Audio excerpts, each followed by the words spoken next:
Welcome to Learning in the Making. I'm your host, Aran. I use the pronouns she and her, and today I'm super excited to be joined by creative technologist Sarah Chung.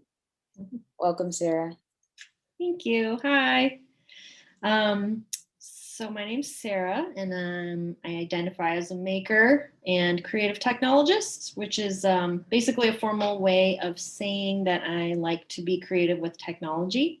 And I design learning experiences to encourage other people to do the same.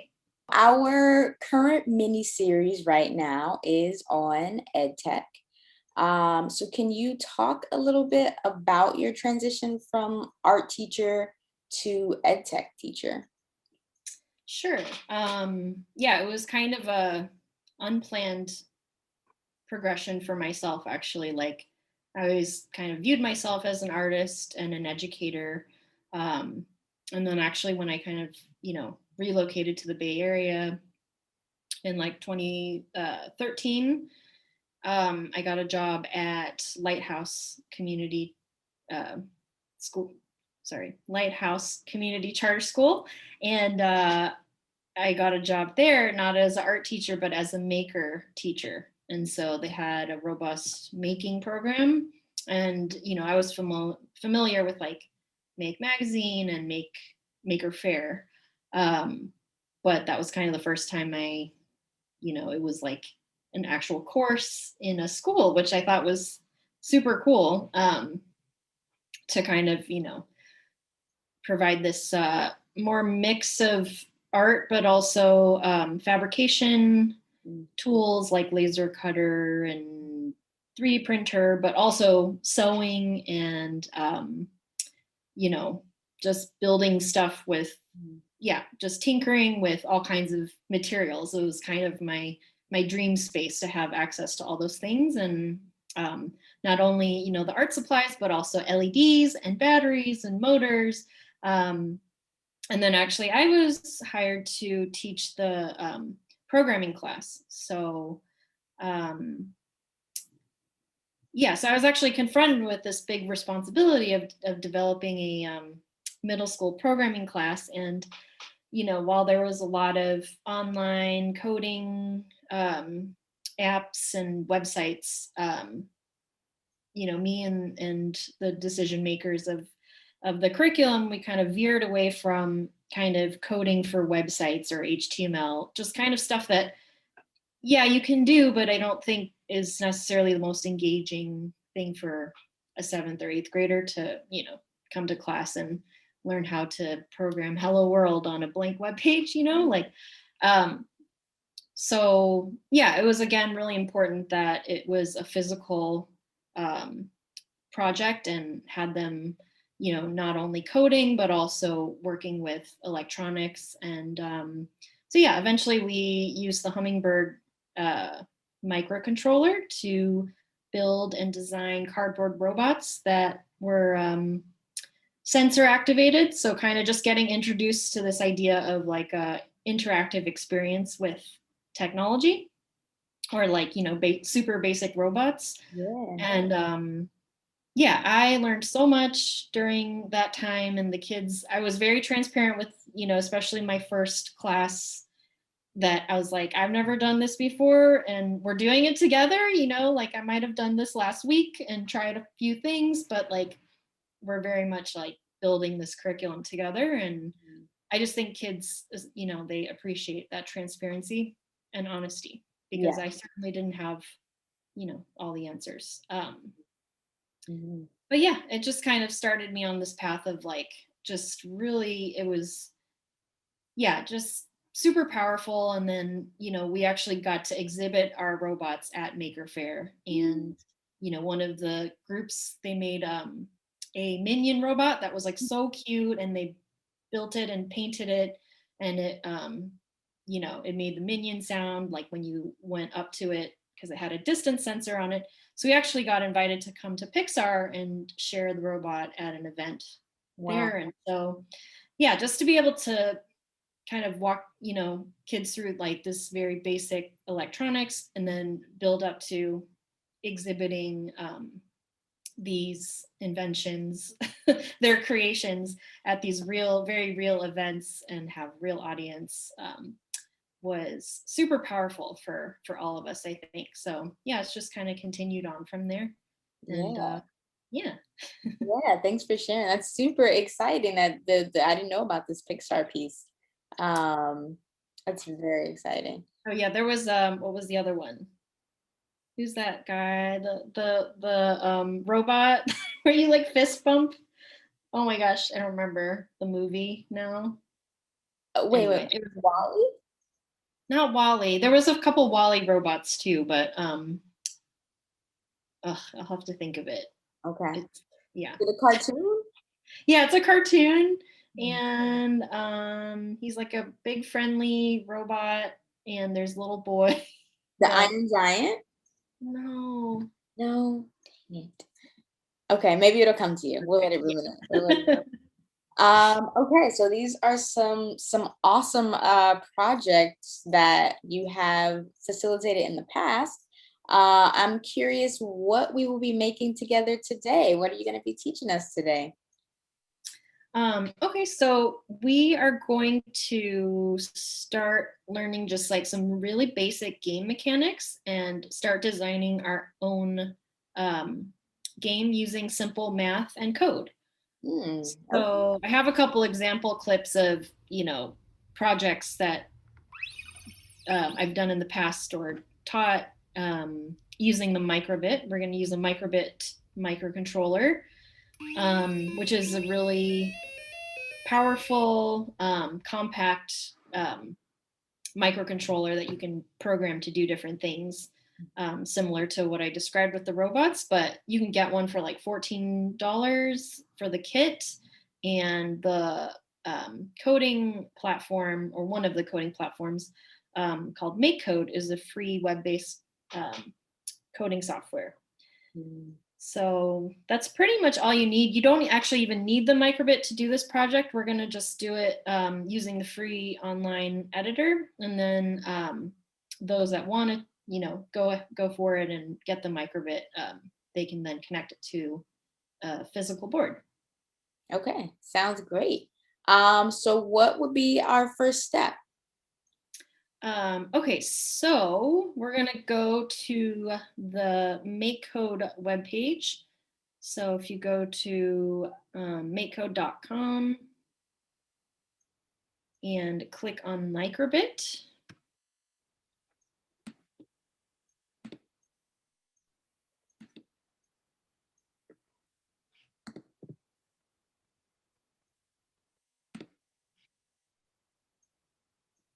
Okay, so I'm here at And that's the home page for the microbit MakeCode software. And if you scroll down, so there's a place to store your projects, and then there's a list of tutorials. We're going to go to the dice tutorial, and we're just going to program a digital dice. oh,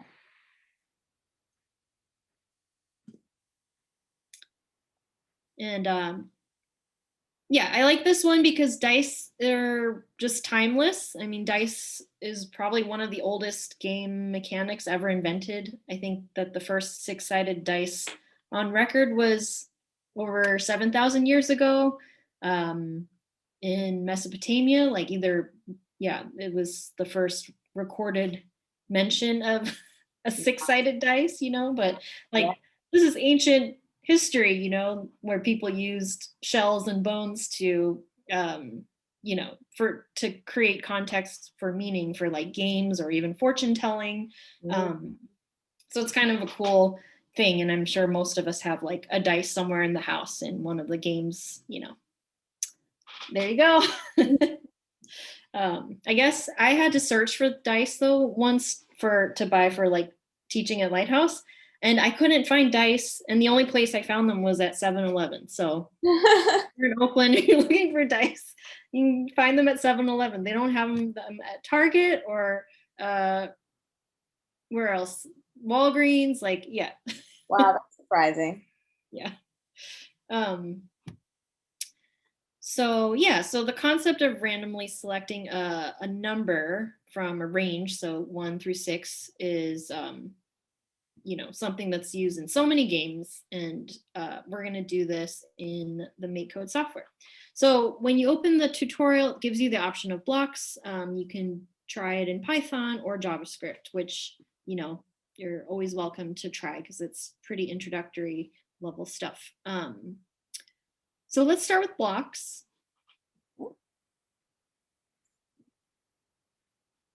And it's just going to walk us through every step of the way. And let's see. So we need 3 pieces of code. One to detect a throw or a shake, another to pick a random number, and then one to show the number. So we're going to just get rid of the on, start, and forever blocks. And that area there's our coding space. So just click and drag those over to the left. And just drop it there.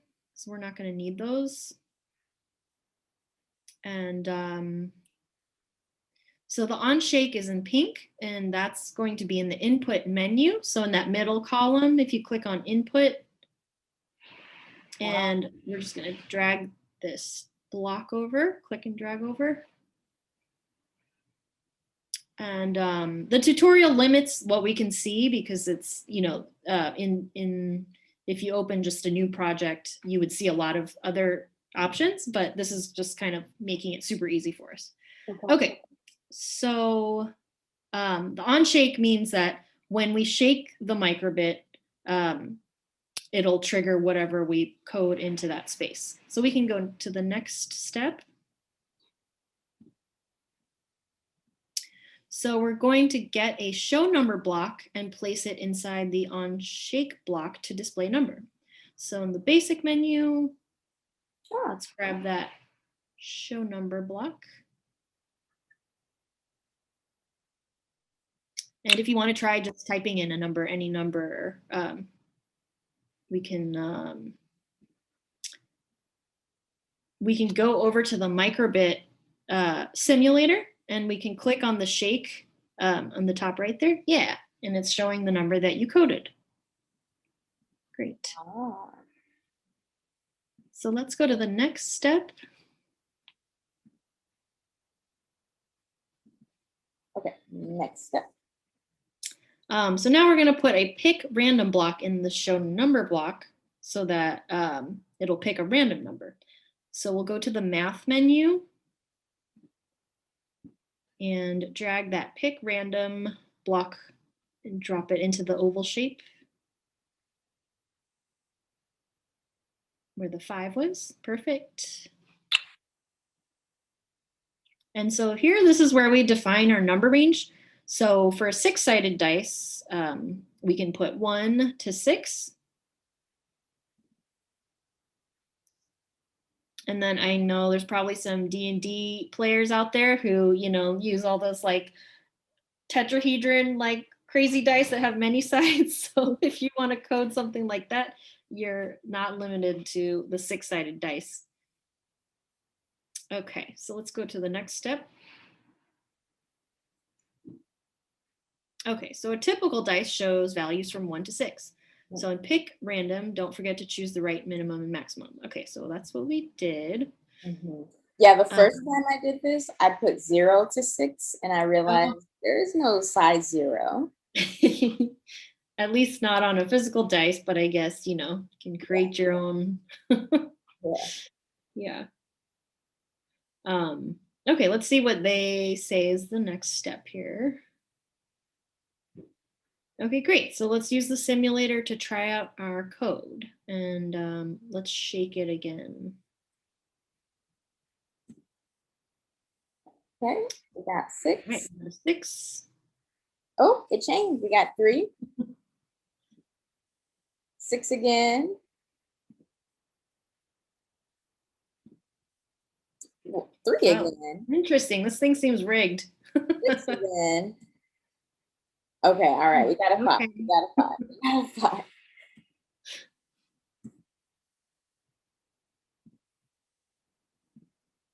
Nice. So yeah, if we wanted, just to use this for a simple, number of squares to move on the board, or it could be like, okay, now you have to tell me like 2 facts about yourself. And then the next person, whatever it is, they have to, tell 5 facts about themselves. Kind of like, I love could that. just be, yeah. Um, let's see. So if we exit the tutorial, let's see if we can get the rest of the menu of options up here. Okay, so let's just go back to your project. Which one do you think I should? The one that's full or finished? Let's see. Oh yeah, what do you think? Should we do like finish that one and then show how to download it? Or do you think just continue on with the changing it to be pin 1 and then downloading it? Seems like a lot to download twice, right? Yeah, I think we should just do the whole thing and then download it. Okay. So, do you think we should walk through these steps or just, yeah, I guess so. Yeah, Okay. I could, yeah.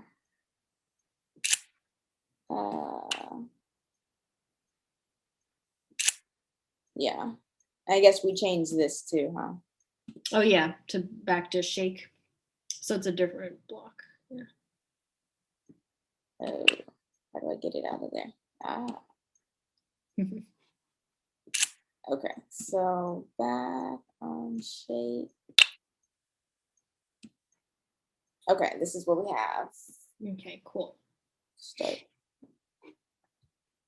And it still works. Okay. Okay. So if you're just using the simulator, you can add some music. Let's just add a block from the music menu to kind of add some interest. So if you scroll down, you can find the melody block there. Like there's start melody. You grab that block and put it in there. Okay. So that when we shake, it plays a song. And Ooh, okay. Do we want that before or after show number? I guess that you could play around and see what you like. I guess probably if we put it second, then it'll play after the number shows up. So I guess we could go ahead and put it in front and see if the number will play as the song is playing. So, Whoa, this just changed. yeah, so that's showing how to connect a speaker, because the microbit version 1 board, which is still available, you have to connect alligator clip from ground and 0 and connect it to the end of a speaker auxiliary cable or headphones. But if you did that, you want to be careful about the volume. So yeah, it's showing you where on the headphones, which is kind of cool. Like there's the plug, and it's showing that the bottom row is ground, and then the very tip of the auxiliary cable is the sound signal.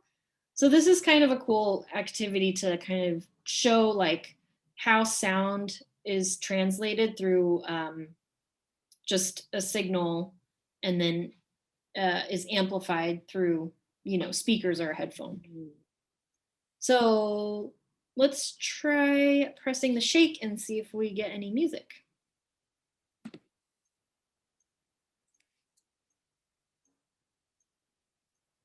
Yeah, I don't know if you could hear that. There was a little bit. Okay. I don't know if we could turn it up at all. But yeah, there was a little groove. Funky tune. Let's see.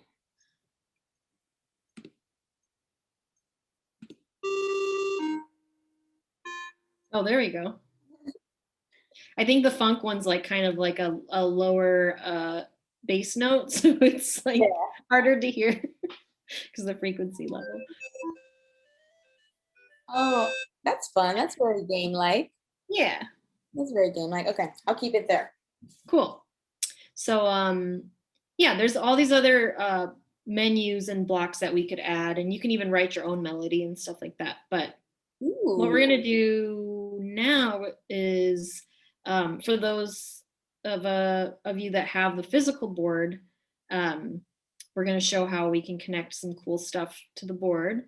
And so let's change our dice so that instead of the input of shake, we're gonna connect it to tinfoil or a spoon or Play-Doh. So in the input menu, there's a block that is on pin pressed. So up in the pink input menu. Okay. And the third one down on pin P0 pressed, we're going to drag that over, and we're going to just grab our code and put it in the pin 0 pressed.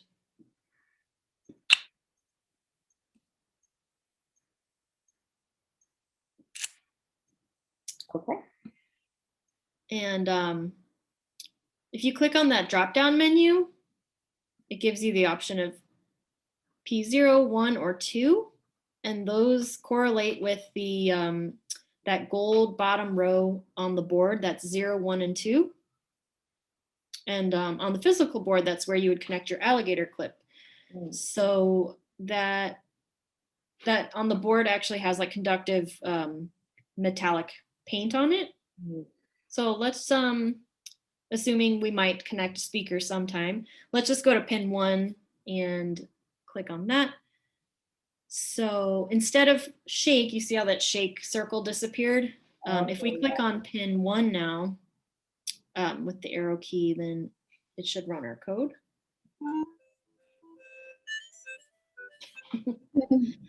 Yeah. And I'm kind of noticing, I don't know, do you notice anything you'd want to change about this before we go to download it? Like, I see the 1 showing up, but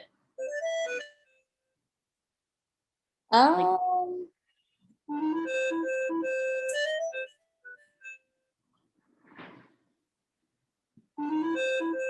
it's fun.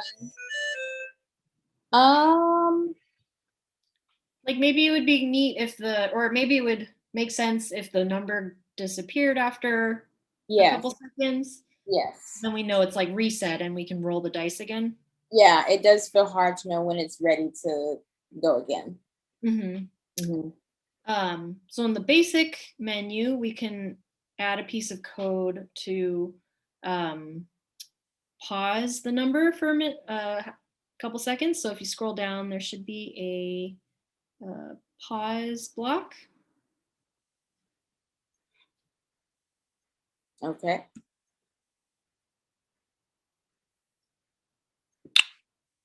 And then if you click the drop down menu on pause, like what do you think would be a good amount to show the dice number so we can like see it? And then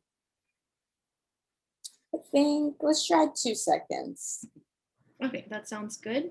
2 seconds. Let's see.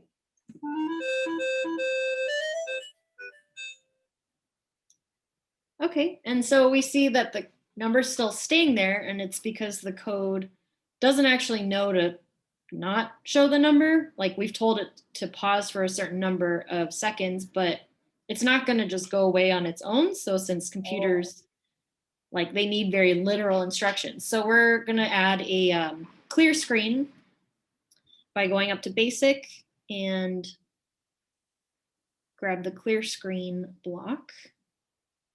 It's right there, yeah. Okay. Okay, let's try it again. Okay.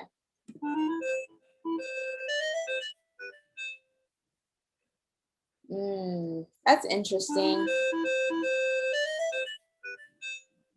I kind of have the expectation that the number will be there as long as the music is there.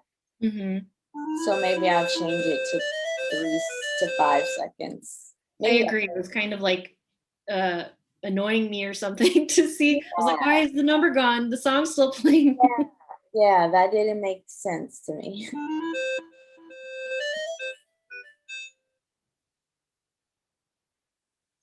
Okay, that feels good. I like. Okay. Plenty of time to see. Yeah. Okay, I like that. Yeah, it's like these subtle changes that really, like, if you're playing a video game or like, some kind of display, like we intuitively know when some design is like off, so Yeah. Yes. yeah. Okay, cool. So let's connect our physical microbit and see if we can download the code onto the board, and then we'll connect some neat stuff to it. Okay, so we have our code here. Okay, so what do we do from here? So now that we've connected our microbit board to the computer, um, we're going to first check and make sure that the software is speaking to the hardware by clicking on the purple, those three dots to the right of the download button. And it's showing that it is connected to the microbit, so that's good. But if you needed to disconnect it and connect a different one, there's that option. So yeah, so we're good because it's connected. And then, yeah, we can go ahead and click download. And then if you flip the board over, you should see a yellow light flashing. Mm-hmm. So that's sending the data to the board. So that's a good sign. Okay, it says downloaded. It's still flashing though, but it did say downloaded. That it's done. Okay. Mm-hmm. So just, I guess, now that we have the code onto the board, we can connect. Should we connect to the battery pack so we can take it off of the USB? Yes, that is a good idea. Okay. Yeah, so right now the board's being powered off the USB connection, but if we pull the board off, we can power it with a battery pack, and it just has two AAA batteries inside. And there's a port on the top to just connect that, the white one. Yeah. I guess we could test it out by if you touch the GND, the gold part by the GND, and then also press pin 1 and see if it, nothing's happening. Huh? So is the battery pack not working? Oh, there it is. Yay. Yay. Yeah, just using your fingers, which our skin is actually conductive because, like, you know, we're conductors, like not quite as conductive as probably metal, but our skin can pass a circuit through it. So the gold that's lining the base is also conductive. So yeah, that's pretty cool. So now we can connect alligator clips from ground and another one from pin 1. So we're gonna connect an alligator clip here. You said to ground. Mm-hmm.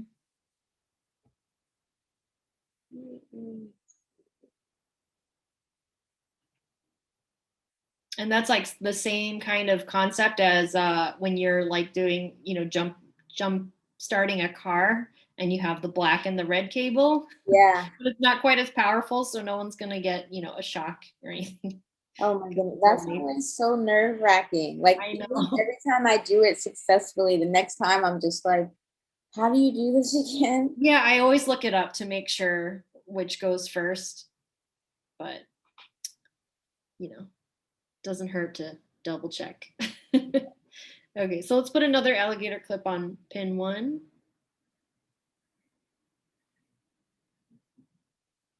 Nice. So it's basically just extending your contact points from those ports to the other end of the clips, because the alligator clip, the metal part's conductive and the plastic is insulating. So if you get the other ends of the clips and you touch them together, or if you physically touch both of them, that should make the connection. Mm, Try touching them together.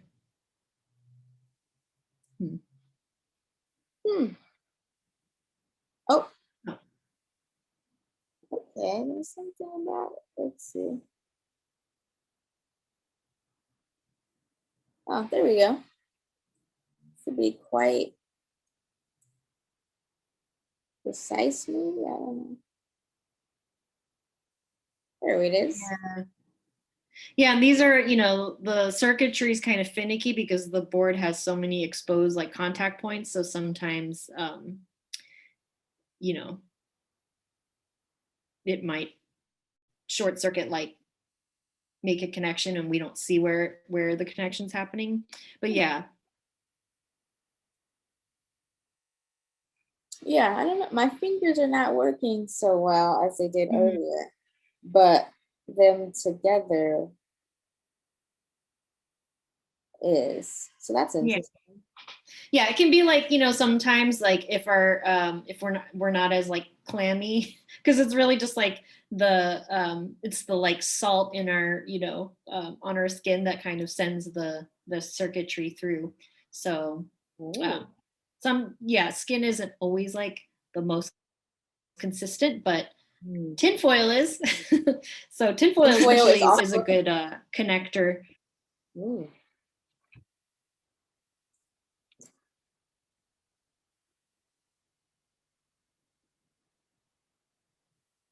And of course the music's not playing because we don't have a speaker connected, but you know there's instructions on how to do that in the curriculum on the MakerEd webpage. Yeah. Or if you get a microbit too, then the speaker is actually like attached to the board, which is a really nice thing that they upgraded the version 2, and it's still about the same price.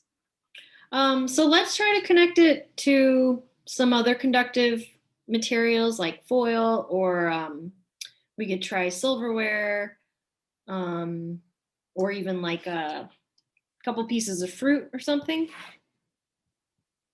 I do have some silverware here. Okay. So what do I do with it? Maybe I'll So take the blue alligator clip and clip it to the knife, and then the white alligator clip and clip it to the fork. anywhere. Yeah.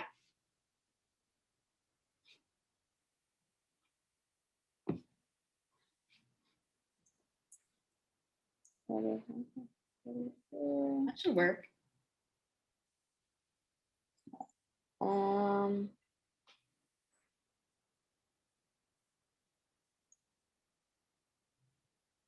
okay. All right. Now let's touch the fork and knife together and see if this will have our number run our code. Let's see.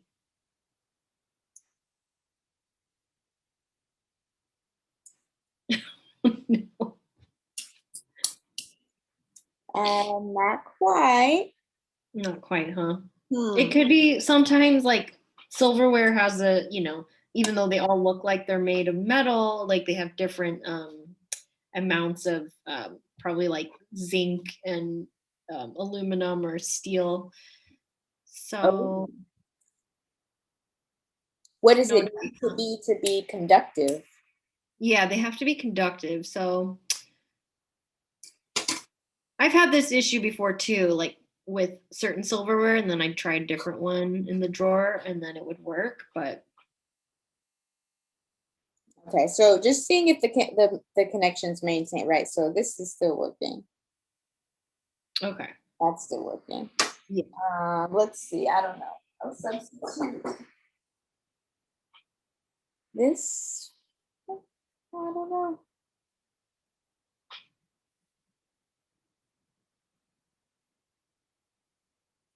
is there like a optimal place for the alligator clips to be on the silverware? Not really. It should work, where you had them before. It should have worked if the both pieces of silverware were conductive because they were closer to the end. But Okay, so this worked. I got a halfway, so I connected the spoon to the mhm, blue. I still just kind of have the white solo here. mhm, mhm. Um, and that worked. Okay. So just touching this to that. So now we can deduce that the spoon works. It Um, might be the knife that doesn't work because it's got the big chunky handle, and it might be like creating resistance or something. Because I imagine the whole handle's not made of metal because it would make it really heavy. mhm. Okay, so let's see.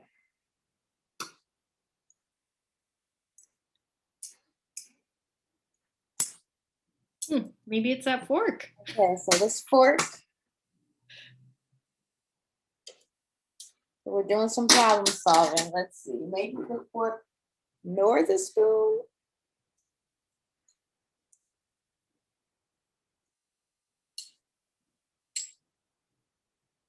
No, Oh, you don't happen to have any tin foil, do you? I do have tinfoil. Oh, How can we use okay. the tinfoil? So you could connect foil to the white alligator clip and then leave the spoon on the blue one and um, try and connect those. Okay.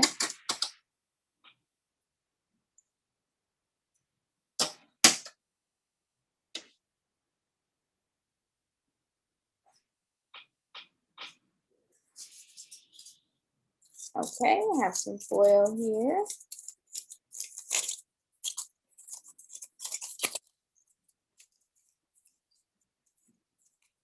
And then just clip it. Yeah. Okay. Okay, let's see what happens when these two touch.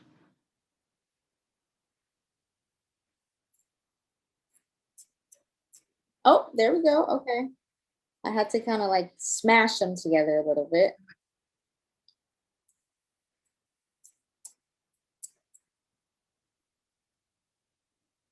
So, because I'm just picturing, one fun way of using these two together would be if you had a bowl, like a cereal bowl, lined with tinfoil inside, and Mhm. then you have that alligator clip kind of like hiding, and then the spoon, you set it down into the bowl, and then it would run your code.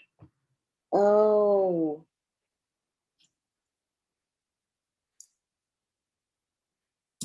But what you're doing, like testing it to see if it's working like consistently and repeatedly, is definitely um, a good step before you like design the whole thing.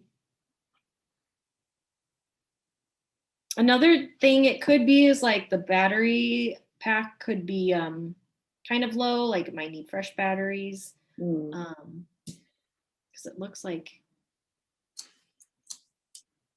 Oh, that's interesting. Like, mhm. a little shorting thing there.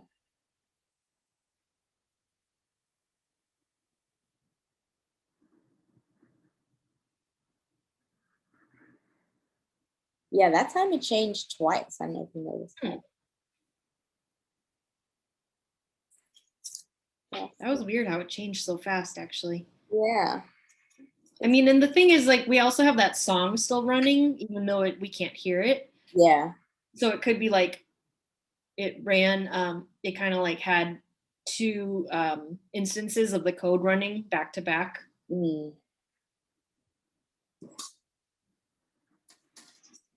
Okay, well, I feel pretty accomplished in this moment. Definitely had some playful. So I mean, we basically designed a couple different switches, or tested out different playful switches using different conductive materials. Mhm. But I kind of like the spoon and the foil idea. Like, yeah, and then foil's cool because it's so you can change the shape of it, so you can like hide it, in something, or you can wrap it Like sometimes I'll have just to do a test, like two kids wrap their fingers in foil and then, do like a touch sensor. Um, in a Ooh. summer camp once, these kids were hilarious. They put foil on their heads, like a foil helmet, and they had the alligator clips hiding, and they would like touch heads, to make their code run. There's a couple clips of like other example projects. They're just like little mini animations of uh, something like the Magic 8 Ball, which is a game that you can buy at the game shop, and it's kind of like beginner fortune telling device. So I like to compare it to kind of the most basic like AI. Like it has a couple different responses, and based on the random selection of shaking the Magic 8 Ball, you get a response. Mm. Um, and so if we coded that, then I have a video of what that looks like, and it you can run a couple like sentences of text, um, but by playing with the input of what you're um, doing, like shaking or triggering, the button, or making an external switch that's kind of unusual. You're kind of playing with the like user interface of the game or the device, and so it's even though it's like super basic and playful, I think it's kind of gets young people thinking about that, the design of um, things that we interact with. Mhm. So yeah, the microbit even has the option of programming the radio signal between multiple microbits, so you can have them communicate with each other, Oh, and so wow. you can kind of create like this network system. Um, yeah, at that same summer camp, like two students like made a laser tag game, Mm. so that it would like sense how much light was coming into the board, and if it was over a certain threshold, then that would cause them to for their light to go off, and then it would count points. So it was like they were two boards interacting with each other. um, yeah, so that was just a really cool project. And then we had at the end of camp, and they built the whole like the chest plate with cardboard, and the microbit was on there, and then they made the laser tag devices with the LEDs on it, and we turned the lights off, and it worked, and it was really cool. Wow. So yeah, there's a lot you can do with that. Another example that I have a little clip of is programming a step counter. So um, some people might have like a Fitbit or like smartwatch that counts how many steps you've walked in a day. And this project kind of just shows, how you can program the accelerometer that's in your microbit, which allows it to recognize when it's being shaked, that can detect which orientation your phone is at. So yeah, just kind of building that sensitivity to like the way that things are designed on the most basic level, but it's cool. It's just like making those connections. So yeah, if people are interested to learn more about this project, and there's a 10-week curriculum for elementary and middle school on the MakerEd website, um, called Cyber Arcade using the microbit. And it's also on the MakeCode webpage under their courses. So yeah, check it out. You can use that with your classroom, or if you just want to make something yourself, or work with your, at home one-on-one. Mm. Uh, yeah, Awesome. and there's a whole community of, MakeCode projects out there online. So um, lots of cool ideas to explore. Yeah. Thank you so much. How do you approach reflection um, when doing coding activities like this, right? Because they're really fun. I mean, I had a blast. Like I had so much fun and I learned so much. Um, And yeah, I'm curious how you approach reflection or like, just taking time to kind of digest Mhm. the skills. Um, a lot of it is kind of reflecting on like what was some area that you had trouble with, like because undoubtedly with working with technology and hardware and circuits, there's going to be like when we were working, things that don't work as you thought it would. So kind of reflecting on that, you know that tension of what was going on and what did you kind of um, glean from that experience. Like we were doing a lot of wondering together about like, well, maybe this fork isn't made of like superconductive metal, like maybe it's a composite of different materials, or um, could it be the battery pack, or is it that the way that our alligator clips were attached wasn't secure or making contact. um yeah, because I feel like that's the tinkering that um coders and engineers and just people in life we always encounter, things Mhm. that don't go the way that we thought it should, or something's not working and we don't know what it is. um, so yeah, I think we did a great job of kind of like talking through it and trying to, like, you were testing, you took away the silverware and just made sure that the alligator clips still worked so that we could take the battery pack issue out of the options. So yeah, reflecting on the process, and also like when we were talking through how many seconds should it show up, like having kind of uh, mid process like feedback and having the kids like experience each other's projects. And I think that designers do this all the time where they, have like a beta testing of something and have people who are experiencing it for the first time be like, actually, that was kind of awkward. I thought that the number should show longer or whatever. Yeah, yeah, Yeah. yeah. Okay, cool. Thank you for sharing that. Do you have any closing thoughts? Any final thoughts?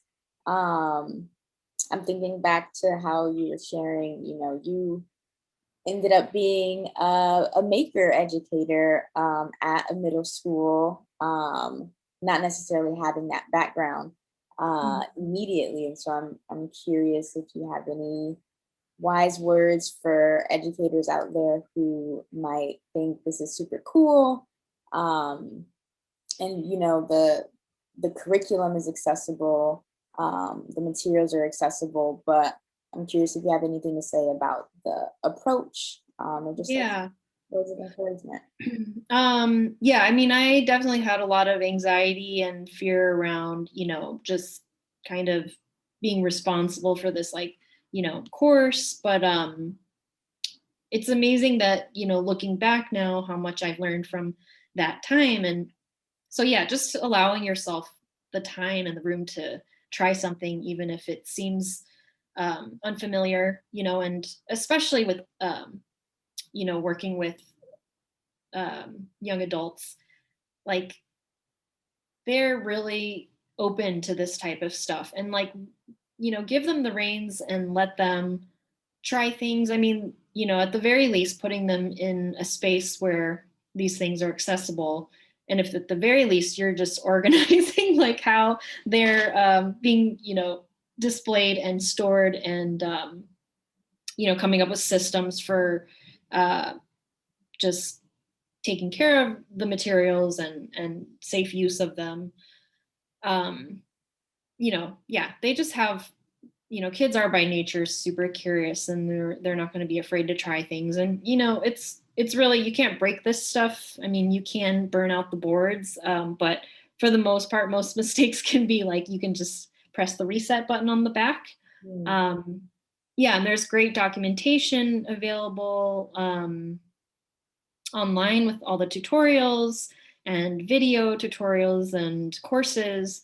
So it can be a little bit overwhelming, but just start with the basics. Like we just did, the dice, which was super simple, but even just that, and making, a project or a, um, like having kids program the dice and then they come up with some, board game, like that would be a super cool lesson, and I think, yeah, I'm excited about this stuff in an unexpected way, that I think game design is like the game industry is thriving, and especially after like the last, you know, 18 months and people being at home. Um, there's a lot of jobs in the field. And so if kids can get introduced to kind of like some of this language of that's like industry language, but it really just means like, user interface, user interaction. It's really just the way something's designed, or, game controllers are really just circuits. Mm. So I feel like, yeah, I really want kids to feel like, yes, I play games and I play games with my friends, but also I want to get a job designing games and, writing new narratives and sharing new ideas for games that are ones that we haven't experienced so far. Mm. So, Thank you so much, Sarah. I feel very inspired myself to find out what is out there in terms of the gaming industry. And yeah, and I have a lot to learn too. So I'm getting ready to play my first D&D Dungeons and Dragons campaign, which is something I've heard a lot about, but I've never actually experienced myself. So, you know, but yeah. yeah, have fun. One of my housemates just recently got into D&D. Um, yes. That sounds very fun. I would love to learn how that goes. Is that today? No, it's sometime the next month or so. We're getting a group together.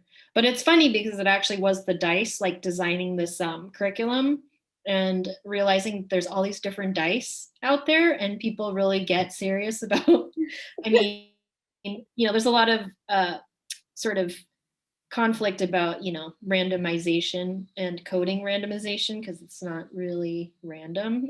Mm. But with a dice, a physical dice, it's just gravity and physics, and then, how good your dice is actually cut, I guess. But anyway, yeah, as a physical object, they're pretty fascinating.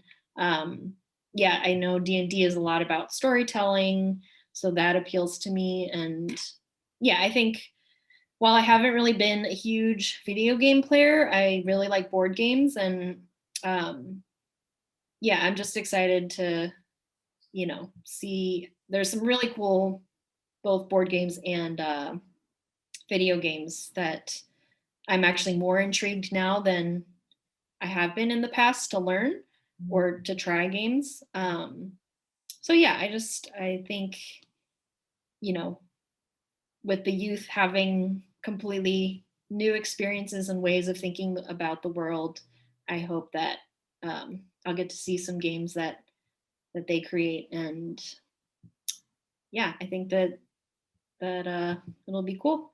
Mm. I think so too. Thank you so much for your time and just openness